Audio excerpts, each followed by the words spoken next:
I am the Tofu Golem. Please enjoy the video. You start by confirming your mic works and selecting the recording app. Open sound settings and pick the correct input. Adjust gain so levels peak around -6 dB. If using Audacity, set sample rate to 44. 1 kHz and choose mono or stereo based on source. Once done, create a folder for recordings and name a test file so you won't overwrite later. This initial setup prevents clipping and confusion. It saves time when you begin the first actual recording.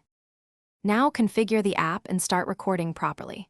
Position the microphone 6 to 12 inches away and use a pop filter to reduce plosives. This improves clarity. In the app, enable noise reduction or a noise gate only if needed, because aggressive settings can sound unnatural. Watch the level meters and aim for peaks near -6 dB. Press record and speak a short slate so you can align takes. Use markers or track splits to separate sections for easier editing later. Finish by editing and exporting your file. Trim silence and normalize levels to about -3 to -6 dB, then apply light compression to even dynamics. Avoid extreme settings. Export as WAV for highest fidelity or MP3 for smaller sizes, and include metadata like title and date.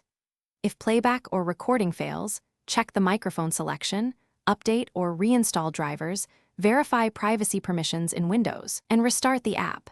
That one troubleshooting step, confirming the input device and permissions, fixes most problems quickly.